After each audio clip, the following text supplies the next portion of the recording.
If you're watching this at night, you clearly didn't read the title.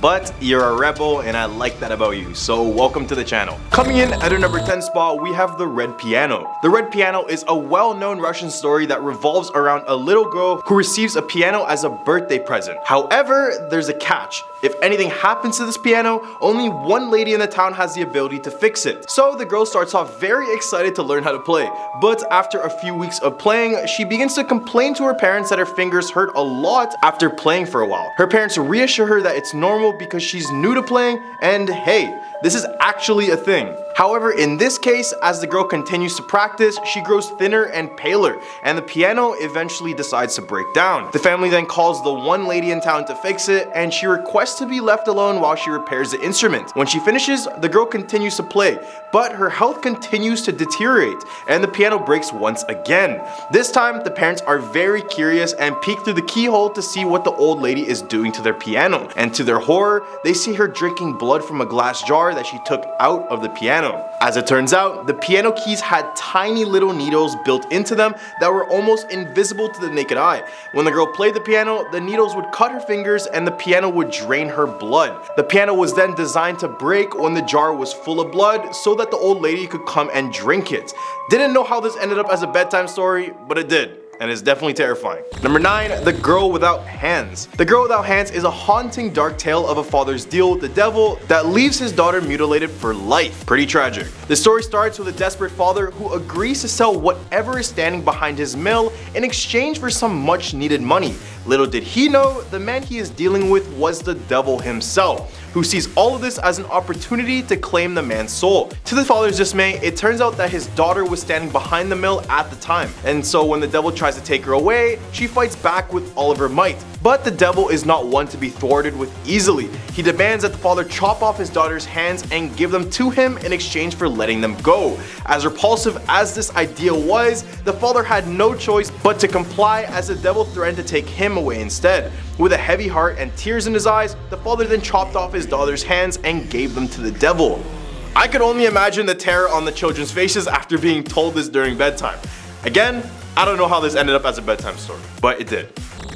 The Lotus Pond. I always got this good feeling every time I see a lotus looking pond, but after this story, my thoughts are a little bit different. It all started with a young couple that were deeply in love and planning to marry. They decided to meet at midnight at the Lotus Pond where they would start their new life together. However, things didn't go as planned and the boy never showed up. The girl was left waiting and waiting until she eventually left, and then to her surprise, she saw her boyfriend with another woman, which completely shattered her heart. The heartbroken girl couldn't take the pain away and returned to this lotus pond where she drowned herself. Months later, another couple decided to meet at the exact same spot, but tragedy struck again. As the boy was waiting for his girlfriend to arrive, he heard a female voice behind him say, quote, "I asked you to meet me at midnight, didn't I?" Confused, he answered no. Then suddenly, eyewitnesses claimed to see two pale white hands reach out of the water and drag him down under. Ever since then, the Lotus Pond has been known as a cursed place in many Asian countries due to this bedtime story. At a number 7 spot, we have Bus 375. The story of Bus 375 is a very tragic one, and it takes us back to November 14th, 1995 in Summer Palace's bus terminal in China. Bus 375, also known as the Midnight Bus or the Bus to Fragrant Hills, pulled into the terminal as the last bus of the night. But that night, something happened that defied all logic and explanation.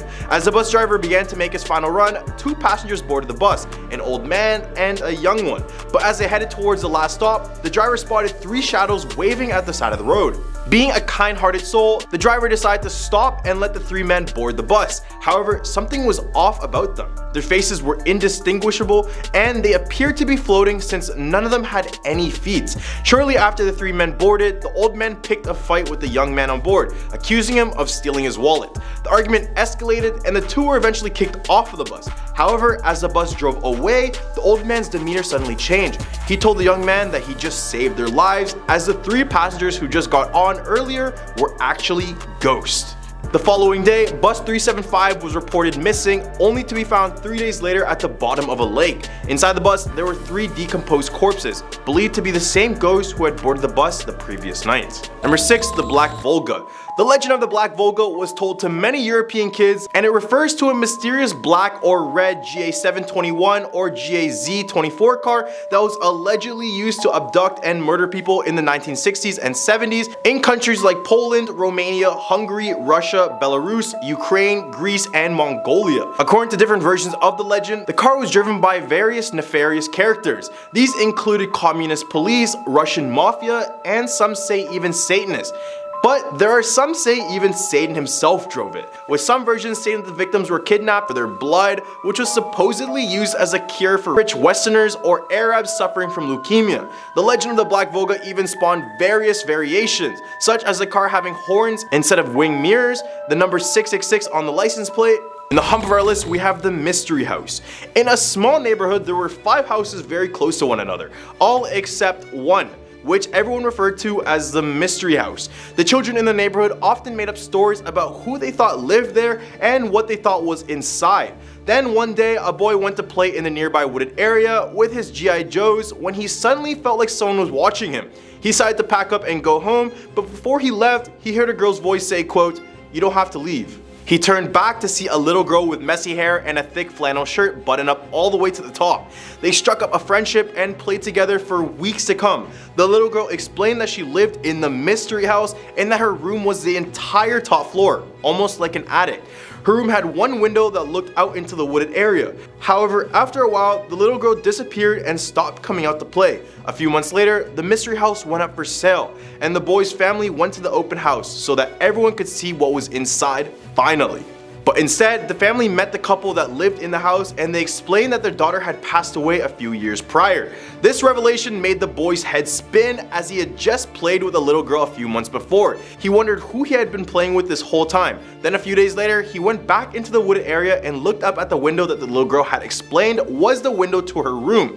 When he looked up, he saw the mother staring back at him, expressionless. It was then that he realized it had been the mother all along, pretending to be her deceased daughter. Number 4. The Sweet Girl of Ankle Bridge. This tale follows a young singer who met their fate on a dark and unfamiliar bridge. The young woman's name was Miriam, a girl who is said to haunt Ankle Bridge in Indonesia and cause fatal accidents to those who walk it. Legend has it that Miriam was a beautiful maid who was in grave danger from a rich man. She feared for her life and ran, but the man had money and goons. They chased her, she ran fast, but eventually cornered her on this bridge. And from the 1960s all the way to the 1970s, it's said that her spirit wreaked havoc on men who walked this bridge. Number 3. Room 111. Room 111 is a story that has evolved over time, and it revolves around a science undergraduate who believes he had discovered the key to time travel. In the original version of the story, there is a man who wraps himself in a mechanism of wires attached to an alarm clock and a battery in room 111. He believes that when the alarm clock goes off, he will be able to travel through time. However, things go terribly wrong. When his friends try to find out his whereabouts, they discover him in room 111 with a note laying beside his deceased body saying, quote, "I will come back."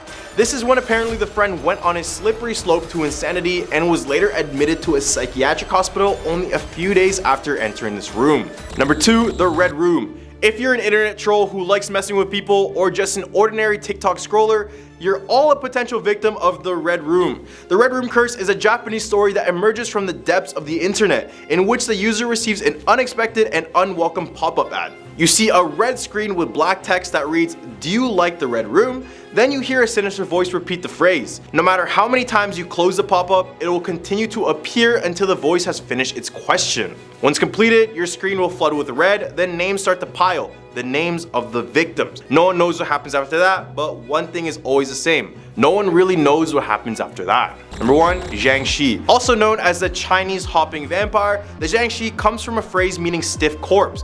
They are psychic vampire zombies. Yes, you heard that right.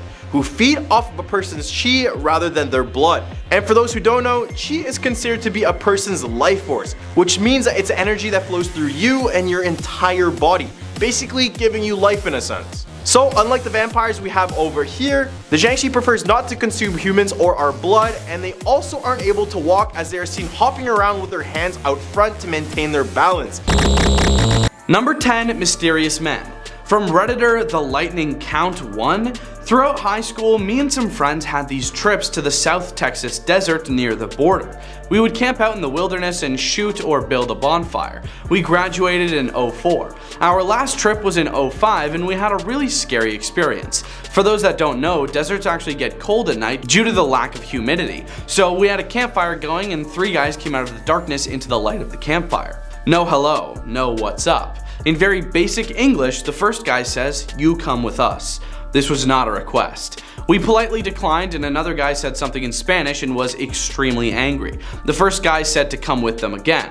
We refused and he stepped forward. My friend panicked and pulled his double barrel out. Screamed, "We aren't going anywhere." The English speaking guy simply said, okay, stay. As he backed up, they left and we quickly put out the fire. Number 9, Puerto Rico Scare. From Redditor Jedi Among Sith, this happened in Puerto Rico back in 03. I would often take long drives to random and secluded or closed beaches at night so I could study in peace. One night while I was out studying, I just happened to glance at my rearview mirror and saw that a firearms deal was taking place right behind me. Apparently, they weren't concerned about the presence of a witness, which I found to be a huge red flag. Without turning on my headlights, I crept out of that spot and drove off. No one followed me. Definitely ranks in my top 10 creepiest encounters. Number 8, Siren Alarm. From Redditor Sinner69, traveling across country from Boston to California. Had a great time except in Pennsylvania, where we each got speeding tickets and had to pay them on the spot. Nebraska was frightening to us as we saw one tornado during the day and then woke up to sirens at 2 in the morning. An employee pounded on our door and told us we needed to take shelter. We left as soon as it got light. We wanted to get away from Tornado Alley. Number 7, Bullet-Riddled Glass. From Redditor Aftershock5150, Olney, Illinois. Had my car windows, left rear and rear taken out as I was traveling south and approaching a railroad overpass. Bullet entered through the left rear window and exited out the rear window. I continued south until I was able to pull into a convenience store to examine the damage and call the local police. When the police arrived, they looked at the holes in my window and said, this hasn't happened for a couple months now. So it must be a somewhat regular thing in Olney, Illinois for the cop to be so blasé about it. I will never go back to that place. Number 6, Peru Peril. From Redditor Cream of Zucchini, I went to an ayahuasca retreat in Peru. The retreat itself was amazing and I'd recommend it to every living person. It was held pretty deep in the Amazon and in order to get there, you have to either pay for a group bus or take a small motorbike taxi. No one is really willing to drive that far otherwise. After the retreat was over, I had a couple of days to stay and relax before I came back to my states. The girl that I bunked with had some time as well and we decided to go into Tarapoto, the nearest town, and just adventure around a while.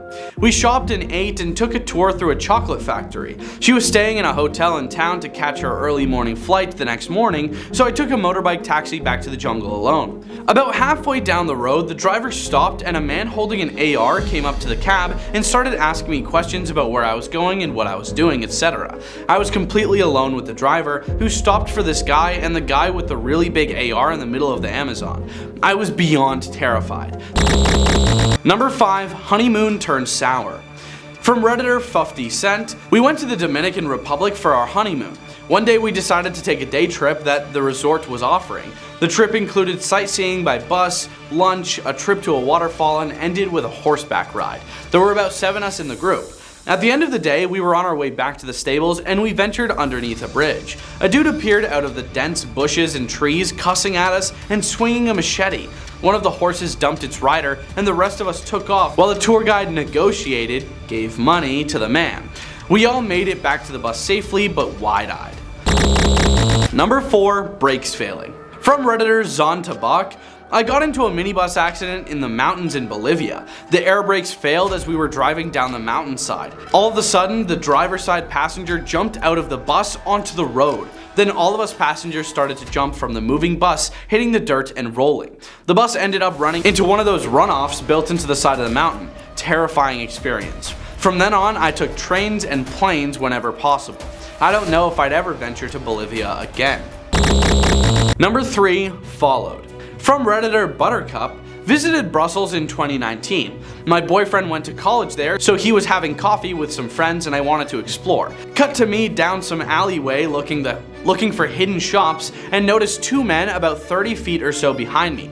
Keep in mind, the street was empty. I felt the hair on the back of my neck stand up. I took 3 left turns and they were still behind me. At that point, I made my way back to one of the many squares in the old town, and once I was about to turn on a more main road, they were gone. Needless to say, I didn't wander Brussels alone after that. Also for reference, I'm female and was 24 at the time. Number 2, Frankfurt Scares. From Redditor ALEIAZ, this happened when my family was visiting my cousins in Frankfurt. My sister and I went to Walgreens to pick up some pictures. When we were at the checkout, a man came into the store with a piece and started yelling. My sister started crying, and since the checkout station is right next to the exit, I told her that we should stay put until the man was gone. Luckily, no one got hurt and we made it out safely. Number 1, Lightning from the Ground. From Redditor You Puny Humans, I went to Drumheller, the place where they find a lot of dinosaur fossils in Alberta. Camped overnight. It was a gorgeous and clear starry night. Until it wasn't. From the tent, I kept seeing flashes of light, which at first I thought was just someone shining a flashlight around. And then I could hear faint booms. So I looked outside and saw a giant black cloud with an enormous amount of lightning coming from it.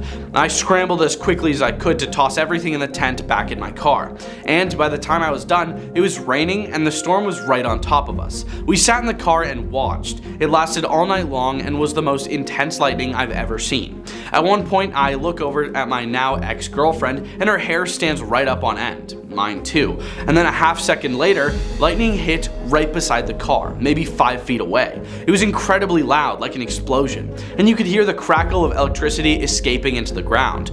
Also, the lightning left a huge streak of ionized air that lasted several seconds. Coming at a number 10 spot, we have the Battle of Cold Harbor. Said to be one of the most haunted battlefields in the United States, it was here that over 150,000 men fought a long, gruesome battle, which ended up claiming the lives of 15,000 of them.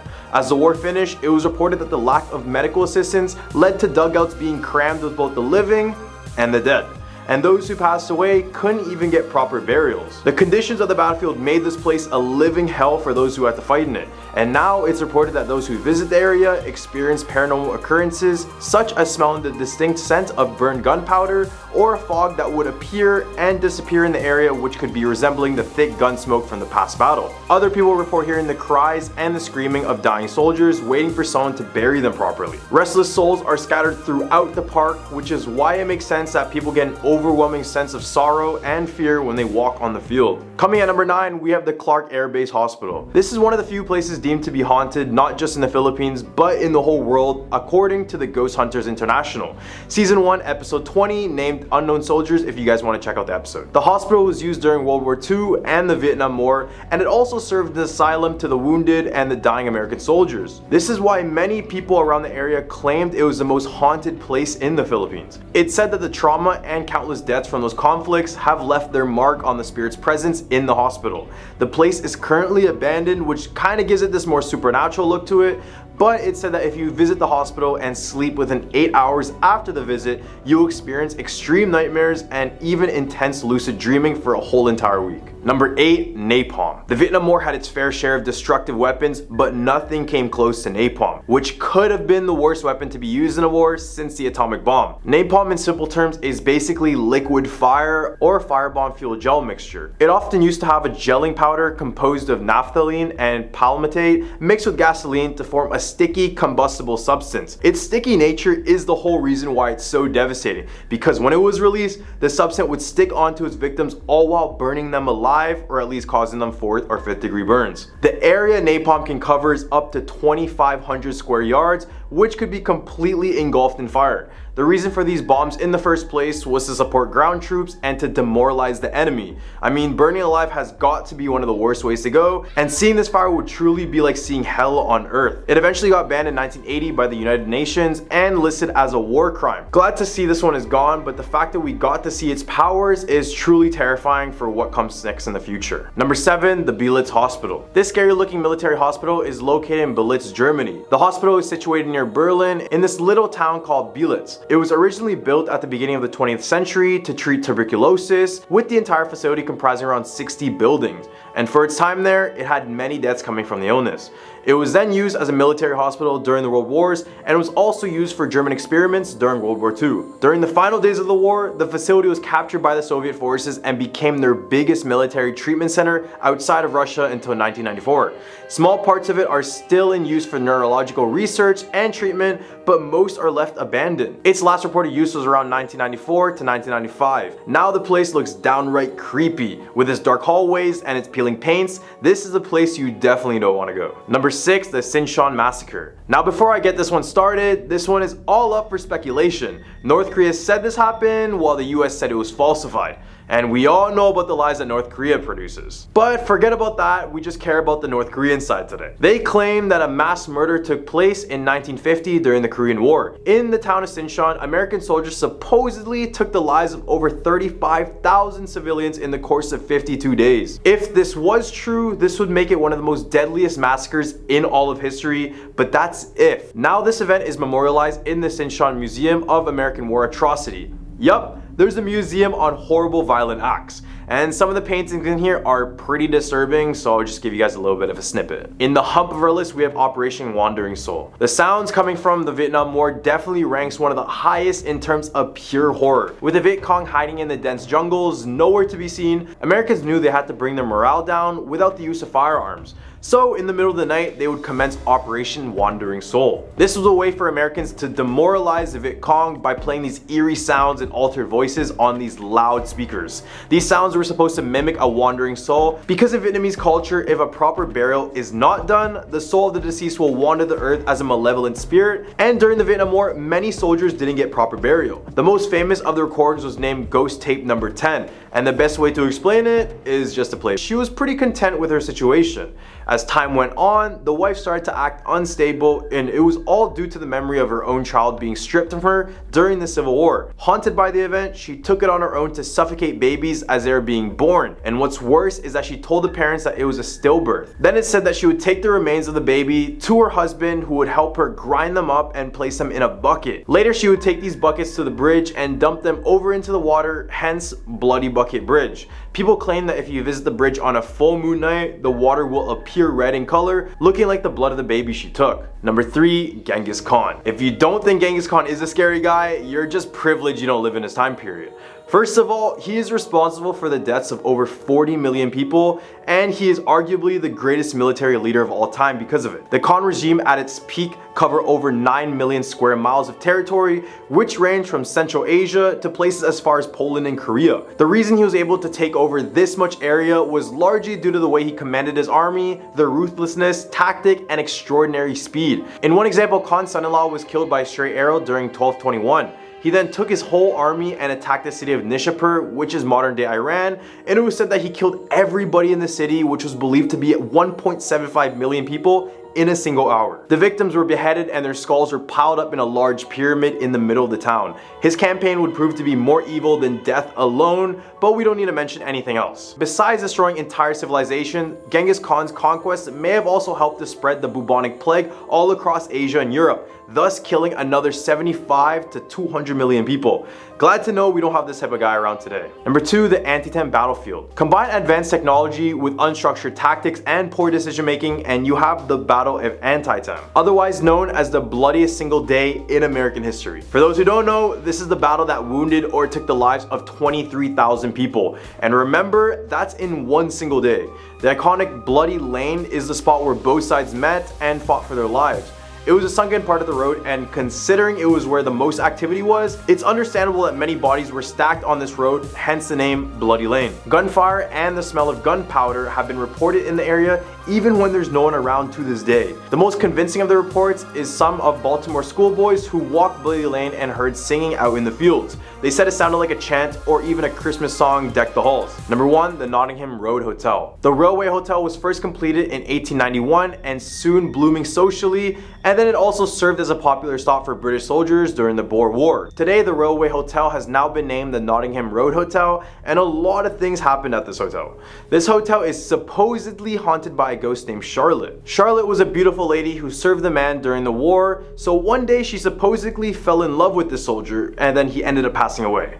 A deeply saddened Charlotte then threw herself off the balcony, leading to her demise. So now she haunts the hotel and has been spotted by many guests over the years. The balcony she was staying at and jumped off of was at room 10, and this is where most of the paranormal activity is said to have happened. Guests in the room report seeing her on the balcony still, and sometimes they would claim that she would fold their clothes for them. Sightings of Charlotte are common, with even surveillance showing a ghostly white woman appearing in the bars, around the corridors, and even down the stairs. At our number 10 spot, we have The Exorcist True Story. So the true story of The Exorcist is based on the exorcist of Roland Doe in 1949. Roland Doe was actually an alias, but you'll find out who he is at the end of this point. So how Roland first got a taste of the occult was from his beloved Aunt Harriet, who is a spiritualist who even taught Roland how to use a Ouija board. Roland was only 16 when the aunt passed away, and this is the time when he and his family reported hearing scratching sounds on the walls and footsteps around the house when no one else was home. At first, they expected it to be the aunt, so they used the Ouija board to reach out to her, but this only made things worse. Eventually, scratches on the walls would become scratches on his body, with words being carved out literally in his skin. Soon after, the boy started to manifest some dark stuff and evil intentions, so the mom called out for a Catholic priest to perform an exorcism. Eventually, the boy would get rid of the demon and live out the rest of his life,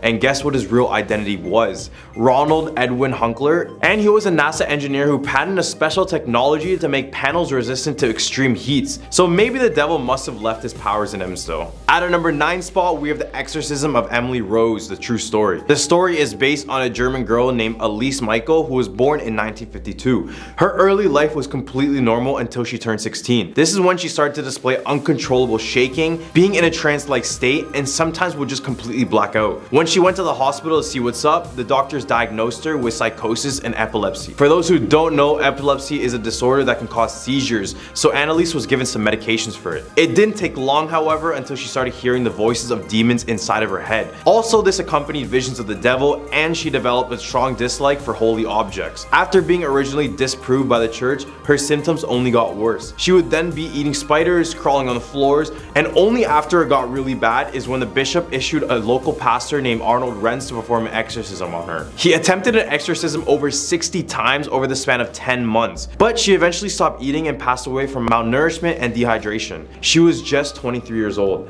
After her passing, this got worldwide attention. However, the two priests involved in the exorcism got charged with negligent homicide and sentenced to 6 months in jail.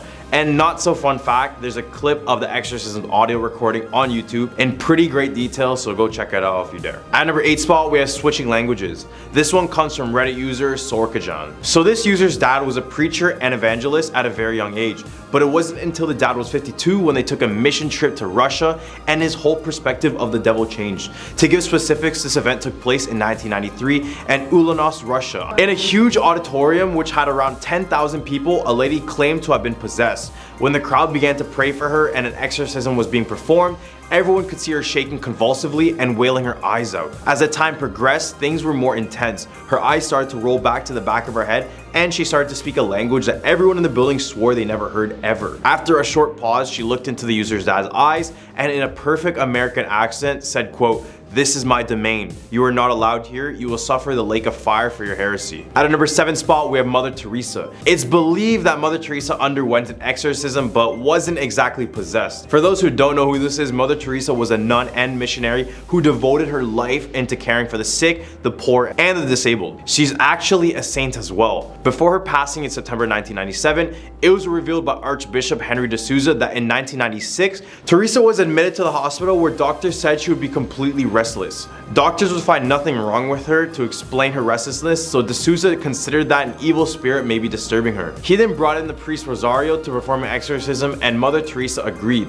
During the exorcism, she described the nun, quote, "a little dazed and behaved strangely, but a protection prayer. Regardless, the devil is somewhere in those shadows working behind the scenes." At a number 6 spot, we have George Luckins. In 1778, former tailor George Luckins showcased pretty strange behavior. He would be speaking in strange manipulated voices and singing hymns backwards words, with many reporting what they heard as sounds humans cannot make. A member of the parish church named Sarah Barber first came across George, and she also knew him prior, describing him as a good church-going man with no previous issues whatsoever. When taken to the doctors, no one knew what was up with him. George would later claim that he's being possessed by 7 demons and that 7 clergymen will be needed to drive them out. So in a ceremony held in Bristol Temple Church, 7 priests commanded the demons who had apparently taken over his soul to leave, once and for all. This ceremony ended in a success with a demon being driven out of George, causing his seizures to go away completely. Right in the hump of our list, we have Dr. Richard Gallagher and Julia. This is the most recent case on our list, being in 2008, if that counts for anything. So psychiatrist and teacher Richard E. Gallagher claimed that one of his patients under the alias Julia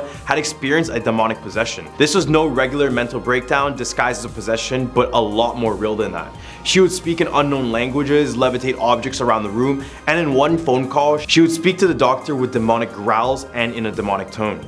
Eventually, Julia herself sought out an exorcist to help her get rid of it. The odd thing is that Gallagher noted that during this time, Julia was a part of a satanic cult and would refuse to leave. She would eventually get rid of the demon for good, and to this day, this case remains a scientific mystery as much as a paranormal mystery as well. At number 4 spot, we have Michael Taylor. This story begins when Michael's wife accused him of cheating, and she would back this up by claiming his behavior was very unusual and just not like him. At one point, he would randomly lash out at his mistress, both physically and verbally, all while shouting at her in tongues. This is when a group of people had to restrain him. She described his appearance as bestial and how he was staring at her with this wild look in his eyes. His behavior got so bad they decided to seek out help in the form of priests. During an 8-hour exorcism session, the priest claimed to have pulled out a total of 40 demons within him, but left 3 in him, which were murder, madness, and violence. Then they sent him home for some reason. This was an obvious red flag, and Michael would be found hours later in the street naked and covered in blood. When the police arrived at his home, they discovered one of the most brutal sights they ever seen. Michael had brutally attacked Christine, removing her eyes and tongue before ripping her face from her skull. He then strangled the family dog, and once the dog passed away, he removed its eyes as well before breaking the dog into pieces and throwing it around the house. The house was covered in blood from ceiling to floor. At a number 3 spot, we have Claire Germana Seal. In 1906, a 16-year-old named Claire was heard making a pact with Satan himself, meaning no good implications follow the story. Then shortly after, nuns at the orphanage school she was staying at claimed that Seal was growling, hissing, ripping her clothes off, and demanding to speak with the priest. At this time, the nuns and priests reported that she had the strength of an adult and spoke different foreign languages, in which she had never had exposure to before. Then out of the blue, she began to levitate, causing Father Horner and Reverend Masudi to report it, and they gained permission to conduct an exorcism. It lasted a total of 2 days, and her skin was constantly burning due to the holy water, and she was caught levitating by over 150 witnesses. Everyone noted smelling a distinct nauseous smell, leaving her body as they suspected when the devil left. At number 2 spot, we have Gottlieben Dittis. German neighbors became suspicious of strange activities occurring at the home of Gottlieben Dittis, who was a 28-year-old lady in 1842. Dittis claimed that her home was haunted and soon started falling in and out of what others claimed was a trance-like state. But it wasn't until religious ministers started an exorcism that things really started to spiral out of control, and Dittis needed to be restrained physically. Dittis vomited glass, nails, and blood for 2 agonizing years while the pastor engaged in numerous exorcism rituals. Finally, Dittis said that Jesus is victor and the demons had finally left her. At number 1 spot, we have Anna Eklund. The Erling exorcism, otherwise known as the exorcism of Anna Eklund, is the most famous case of demonic possession, not only in the state of Iowa, but throughout the whole world. The Exorcist movie took small bits of inspiration from what went down of this. At a young age, she would suffer from demonic voices in her head to do unimaginable things.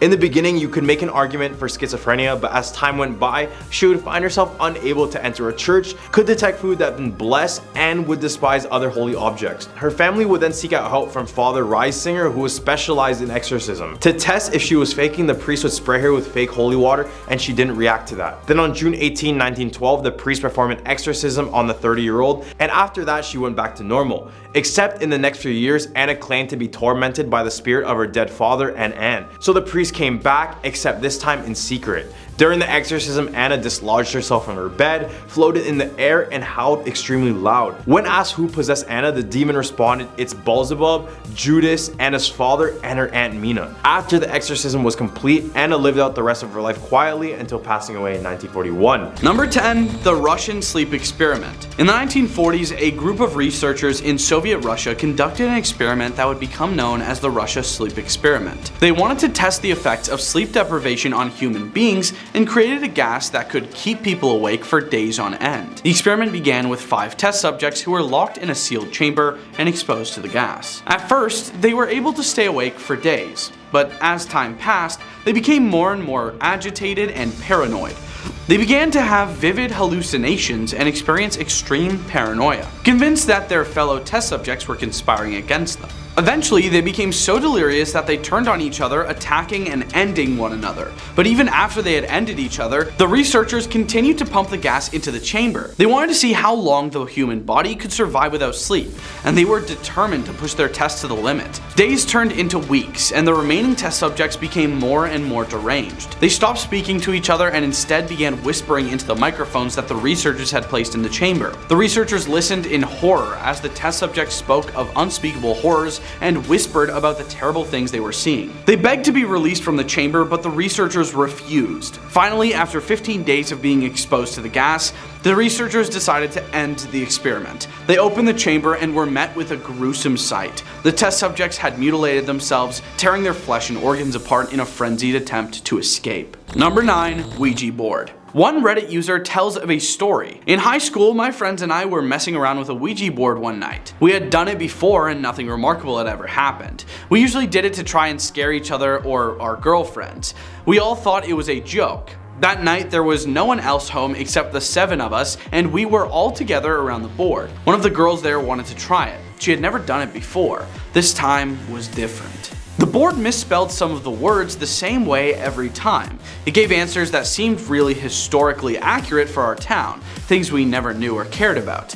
Long story short, the spirit claimed it was a 10-year-old boy who had passed away on the property in the 1800s, and was buried there too in an unmarked grave. My friend's house was on a farm on the edge of town. We were all a little freaked out because the board had never been so detailed and consistent. However, we were still skeptical and we were all assuming one of us was trying to scare the rest. Finally, my friend asked if the spirit could do something to prove he was there with us. It went to yes and then spelled out K-N-O-C-K, knock. Then the planchette stopped moving. We just all stared at it silently, and then there was a rap pap pap on the window right next to us. The lights were on outside and there was absolutely no one there. Number 8. Break-ins. This Reddit user depicts the most chilling story. Growing up, my bedroom was the only one that faced the front of the house/street. When I was about 8 or 9, I woke up to my dad calmly but firmly telling me to get up, go to the bathroom, and shut the door. I was annoyed because I was half asleep, but I listened. Apparently, I was more tired than I realized because I fell asleep on the bathroom floor. The next morning, I asked my mom what happened. She seemed oblivious and confused. I looked at my dad and I asked him why he had woken me up. He denied doing it. I was becoming frustrated to the point of tears, but I ultimately let it go. Fast forward to college, I was home one break and I decided to ask again. I had thought of that night on and off for years, and it still bothered me. This time, my dad goes, "Ha, I was wondering if you even remembered that." Turns out that a lot of houses on our block were being vandalized and robbed all those years ago. Someone had broken into my garage and was inside the house. My room was partially over the garage. My dad heard it happen and quietly got me to safety. Police were called and the guy ran. He was never caught. However, my parents didn't want a terrified kid on their hands, so for years they pretended like nothing had ever happened. It wasn't supernatural, but it was unsettling for sure. Number 7. The Monkey's Paw. Mr. and Mrs. White and their grown son Herbert are visited by Sergeant Major Morris, a friend who served with the British Army in India. During dinner, he introduces them to a mummified monkey's paw. An old fakir placed a spell on the paw so that it would grant 3 wishes, but only with hellish consequences as punishment for tampering with fate. Morris, having had a horrible experience using the paw, throws it into the fire, but the skeptical Mr. White retrieves it. Before leaving, Morris warns Mr. White of what might happen should he use the paw. Mr. White hesitates at first, believing that he already had everything he wants. At Herbert's suggestion, Mr. White flippantly wishes for £200, which will enable him to make the final mortgage payment for his house. When he makes his wish, Mr. White suddenly drops the paw in surprise, claiming that it moved and twisted like a snake. The following day, Herbert leaves for work. That night, an employee arrives at the Whites' home, telling them that Herbert had been ended in a terrible machine accident that mutilated his body. The company denies any responsibility for the incident, but declares its intention to make a goodwill payment to the bereaved family. Later that night, there is a knock at the door. As Mrs. White fumbles at the locks in a desperate attempt to open the door, Mr. White becomes terrified and fears that the thing outside is not the son he loved. He makes his third and final wish. The knocking stops, and Miss White opens the door to find that no one is there. Number 6. The Telltale Heart. The Telltale Heart is a short story by American writer Edgar Allan Poe, first published in 1843. It is related by an unnamed narrator who endeavors to convince the reader of the narrator's sanity while simultaneously describing an execution the narrator committed. The victim was an old man with a filmy pale blue vulture eye, as the narrator calls it. The narrator emphasizes the careful calculation of the execution, attempting the perfect crime, complete with dismembering the body in the bathtub and hiding it under the floorboards. Ultimately, the narrator's actions result in hearing a thumping sound, which the narrator interprets as the dead man's beating heart. Number 5. The Crying Woman. Early colonial times provided evidence that the lore is pre-Hispanic, originating in the Central Highlands. However, La Llorona, or the Crying Woman, is most commonly associated with the colonial era and the dynamic between Spanish conquistadors and indigenous women. The most common lore about La Llorona includes her initially being an indigenous woman who executed her own children, which she bore from a wealthy Spaniard after he abandoned her. The villainous qualities of La Llorona, including infanticide and the execution of one's own blood, is assumed to be connected to the narrative surrounding Dona Marina, also known as La Malinche or Maltinzin in her original nomenclature. Today, the lore of La Llorona, or the Crying Woman, is well known in Mexico and the southwestern United States. Even got a movie. Number 4. The Red Ribbon. Bill bought his wife many beautiful dresses and a beautiful diamond necklace for their marriage anniversary. Bill took Sally out to dinner, and he thought that this was a great chance to take off her ribbon that she was always wearing around her neck. Well, Sally immediately understood Bill's intentions and asked him not to do so, and then Bill left her ribbon alone. Bill looked at Sally and shook his head with distress. Later that night, Bill could no longer stay in the dark about his wife's little secret, so he decided to slowly untie the ribbon from her neck later that night while Sally was sleeping. Although Bill loved Sally, he decided to find out why Sally had not told him anything all these years about the ribbon that she wore around her neck and never took it off. On the night of their marriage anniversary, Bill slowly walked out of his bed and pinched the ends of the ribbon and slowly began to pull on the ribbon. Zip! The ribbon gave way and immediately Sally's head fell off. Her head rolled on the ground in the moonlight night and a large tear fell from her eye. She said to Bill, "I warned you." Number 3. The Girl in the Mirror. Once upon a time, there was a young girl who loved to look at herself in the mirror. She would spend hours gazing at her reflection, admiring her long, dark hair and bright, sparkling eyes. One night, as the girl was brushing her hair before bed, she noticed something strange in the mirror. There was a figure standing behind her, a ghostly girl with pale skin and dark, sunken eyes. The girl was frightened, but convinced herself it was just an imagination. The next night, the girl saw the figure again, this time closer to her. She tried to run away, but the figure seemed to follow her wherever she went. The girl became more and more scared every night, but she couldn't stop looking in the mirror. As the days went by, the ghostly figure in the mirror began to take over the girl's reflection. She slowly became less and less visible in the mirror, replaced by the ghostly girl. Eventually, the girl was trapped inside the mirror forever, never to be seen or heard from again. From that day on, the ghostly girl haunted the mirror, waiting for the next unsuspecting victim to gaze upon her reflection. And so, the legend of the girl in the mirror lived on, a warning to all those who dare to look too deeply into their own reflections. Number 2. Sleepy Hollow. In the quiet town of Sleepy Hollow, a legend loomed that struck fear into the hearts of all who heard it. It was said that every night a headless horseman rode through the town, searching for his lost head, and anyone who crossed his path would never be seen again. The townspeople tried to ignore the legend, but it was always at the back of their minds, lurking like a shadow. Especially for one man, Ichabod Crane. a nervous and superstitious schoolteacher who lived and worked in Sleepy Hollow. One fateful night, after attending a party, Ichabod found himself riding home alone through the dark, eerie woods. Suddenly, he heard the sound of horse hooves behind him. He turned around and saw a headless horseman riding towards him, wielding a sword.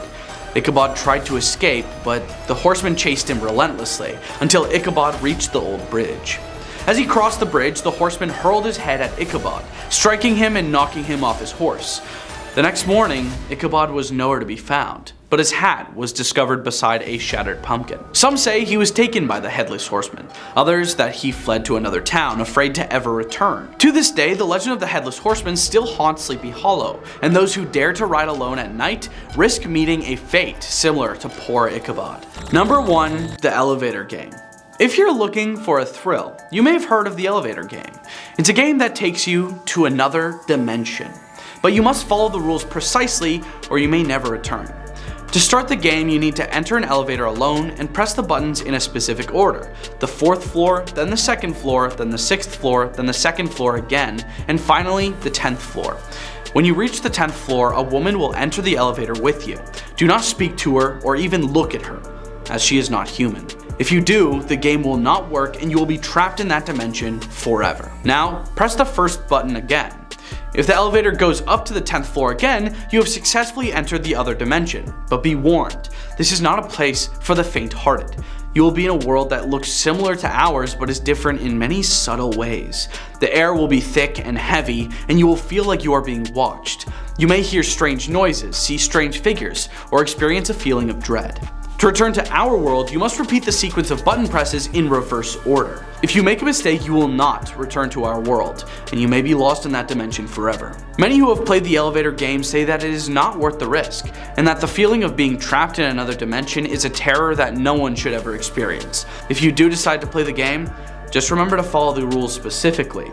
Number 10. This one comes from Glenn from New Jersey. My story was about my birthday turning 50. My wife and sons asked what I wanted for my birthday. My expected answer was a weekend on Long Beach Island, New Jersey. The town of Beach Haven is where my favorite hotel is. June 7th, 2012 was a beautiful beach day, so the 4 of us walked to the beach and set up our things for the day. As the day went on the west side of the island, we could all see a dark gray weather front approaching the area. We have seen this kind of weather many times over the years. As the front approached, we could see far west to the mainland of New Jersey, which was clear and beautifully blue. So we figured the front will be around 15 minutes as it passes. As the front was over us, it started to lightly rain. My wife and I tucked in under an umbrella, and my sons continued playing catch. The rain continued, and then it started to get windy, so I brought the umbrella down to block the wind. My wife and I were dry and blocked from the wind. We were happy knowing that this will be over in minutes. Well, no warning, no area thunder, a bolt of lightning blinded us like a flashbulb,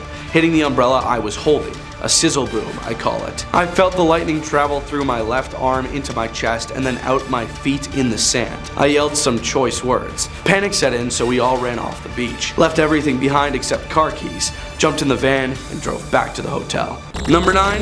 This one comes from George from Cape Lookout. It was still pouring buckets of ice-cold rain mixed with hail, but we were through the worst of it. Standing in a freezing slurry of several inches of accumulated hail, still getting blasted by more, I managed to get our side curtains down and resumed our course down Shackleford with lightning crashing all around us. With a couple of miles to go back to Rough Point at the entrance to Beaufort Inlet, I made a hard right turn, causing my wife to ask where the heck I was going. I'm getting close enough to see the beach, I replied. Cause if another one of those things gets us, I'm driving us on the beach and we're gonna run for it. As we got to the inlet, the front cleared the coast and it turned into a bluebird clear day. It wasn't long before I had the boat on the trailer and we were in the warmth of the truck heading home. As I dried out, I started to smell singed hair. Looking down, I noticed the burns on my left arm and a second burn on my left shin, a couple of inches above my ankle. Looking at my face in the rearview mirror, I gasped and pulled over, because the singed hair and red flash burns over the left side of my face told me what the hot flash I'd felt during the water sprout had been. Number 8, this one comes from Lindsay from Orlando, Florida. I was trying to seek shelter in the shark encounter outside the viewing area at a theme park because it had a large cover but was denied, so I went to stand under the shark feeder that happened to be next to the flagpole. Lightning struck the flagpole and then me. It came in through my left hand and exited out my right foot. I was taken to a hospital in Orlando, Florida. I was 24 years old and a mom studying to become a nurse when I was struck. I have suffered long-term issues including chronic severe pain, swelling in my lower extremities, heart problems, severe headaches, and fatigue. I don't know what life has in store for me, but it's 7 years later and I'm still in horrendous pain and doctors have no idea how to help me. Number 7, from Copenhagen, here's Johanna. I was on my way back from volunteering at a festival in Denmark when the weather turned wild. My friend, who's frightened of thunderstorms with reason apparently, experienced my ignorance. You never get struck by lightning. I got off the train in the middle of Copenhagen and considered myself quite safe considering that taller buildings were surrounding me and that it's a rare phenomenon to get in a large city. So I went to unlock my bike to start my journey home, not knowing that the second I stood up against the pylon my bike was locked against, the lightning would strike into the pylon. I experienced conduction, with the lightning traveling through the pylon, my bike, and then me. The seconds seemed like forever, and all I remember clearly is myself screaming very loudly, a power going through me, and being surrounded by intense white and purple colors. As if you were traveling in a spaceship faster than light. That's how crazy the colors looked. I didn't faint, luckily, otherwise my heart most likely would have stopped or I would have experienced heart problems. The shock you experience when something so unreal happens to you is indescribable, unfathomable, and you're overwhelmed with sadness, ridiculousness, confusion, laughter, and luck. I called the ambulance myself when my arm started to tingle, spasm, and tense up in unreal ways. Also seeing as I thought it would be safer to get checked by medical experts. Number 6, Natalie from Houston brought us this one. A few months ago here in Houston, Texas, I was indirectly hit by lightning. I was standing at my back door inside, the door was closed but my hand was on the metal door frame when I was hit. I went to the emergency room via ambulance and didn't have burns, just bruises and chest pain and weakness on my right side of my body, which the jolt went through. I was released after being admitted for about 13 hours and was told I might have some late side effects but never told what they would be. I've noticed the past few weeks I get random brain fog and memory loss. Like yesterday, I forgot the name of a song I had just learned how to play and how to actually play it. My husband had to show me a video of myself playing it in order for me to remember. Things like this keep happening. I was supposed to follow up with a neurologist, but with no insurance and over $30,000 in medical bills, I can't even afford to pay. It is not feasible. Number 5, from Morehead City, Anita had this to say about her experience. On July 2nd, 2016, about 5:30 p.m., I was sitting on my enclosed patio in Morehead City, NC, and lightning exploded right above me.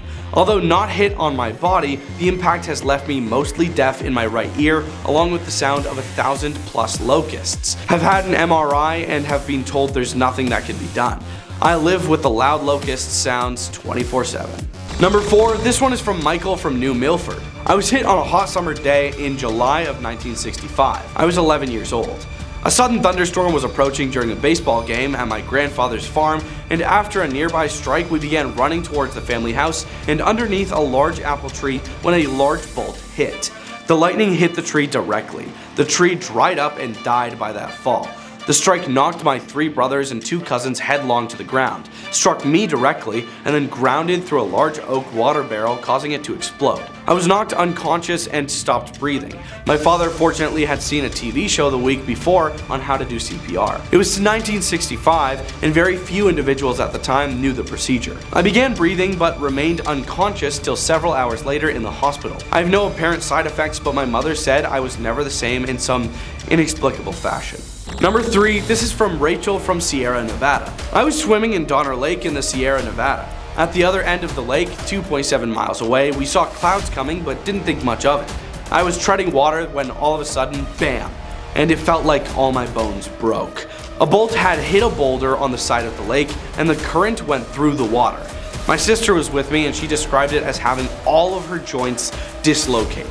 We swam as fast as we could to the shore, but the swim seemed to take forever, like a nightmare. I was shaking afterwards, but thankfully we were fine. The people on the shore felt the shock too, but not as severely. They didn't seem to understand the terror and pain. Number 2, this is from Pam from Matagorda, Texas. I was deep sea fishing out in Matagorda, Texas in 2004. We were close to a rig when suddenly a storm came up. Lightning hit the rig and traveled through the water and up part of my left arm. My husband and others on the boat said I lit up. I looked back at my husband because I thought I would die. I now have an electrical problem in the left part of my heart as the outcome. Number 1, Justin from Woods Canyon, Arizona brings us our final story for today. I was struck on August 10th, 2014. I was fishing with my family at the lake. A monsoon storm came on really fast and it started hailing golf ball sized hail. My family ran to the truck while I stayed to gather a few items. I was getting pelted in the head, so I grabbed my canvas folding chairs and put it over my head. Took a step and heard a loud crack and boom. Next thing I knew, I was on my back with people all around me and rain pouring down. I was initially paralyzed from the waist down for about 6 hours. I was hit in the upper back and had 3 exit wounds on both feet. First, second, and third degree burns. I had 3 fractured vertebrae on my spine. Was in the burn unit for 3 days. I no longer work. I've got bad depression, anger issues, joint swelling, neuropathy, memory issues, word recall issues, and PTSD. Number 10, Fresh Prince. And not from Bel Air.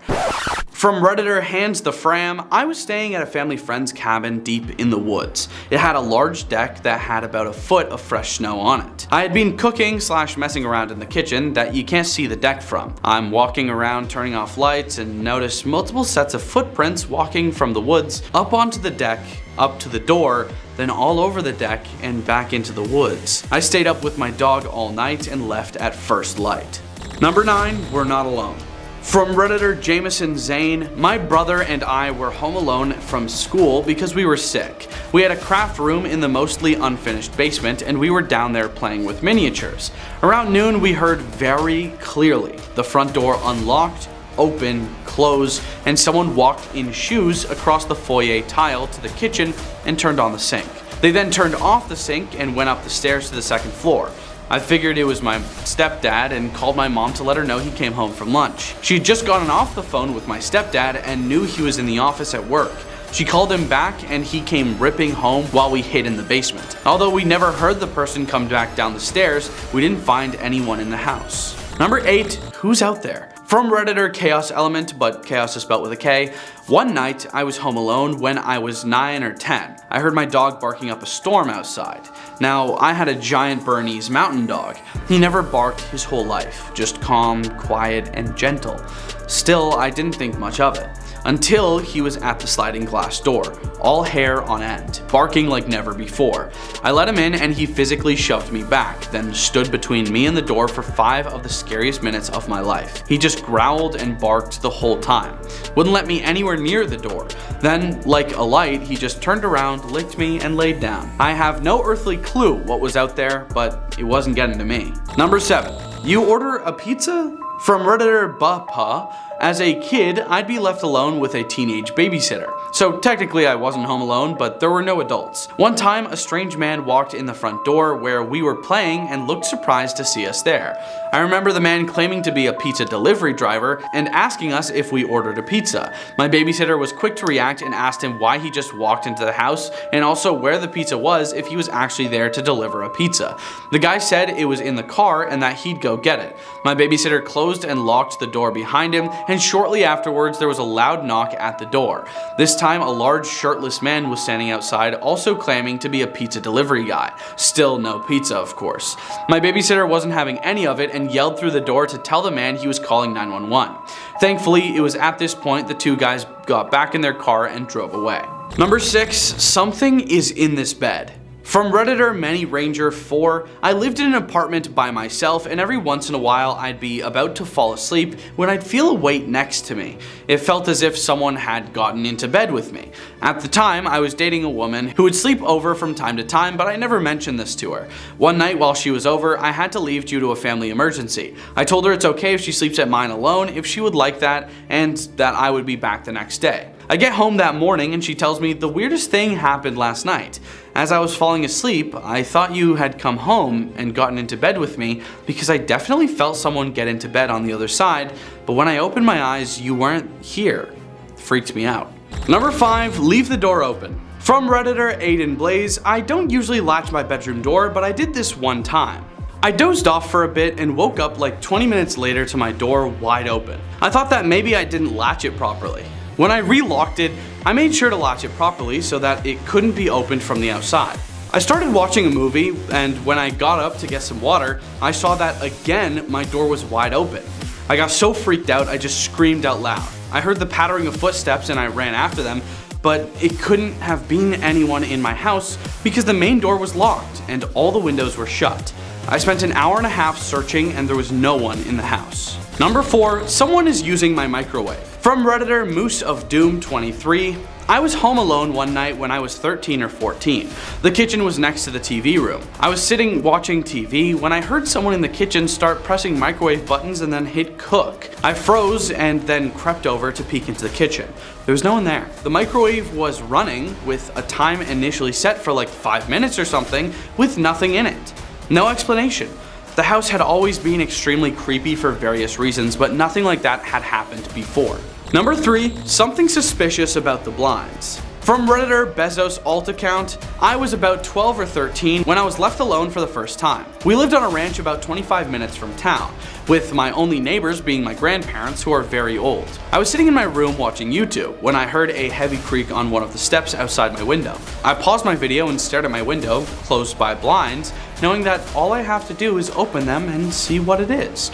But I ignore it. After a minute, I hear 3 more heavy steps. Sounds like the bottom of boots on wood. I spring out of bed and into the hallway while calling my mom.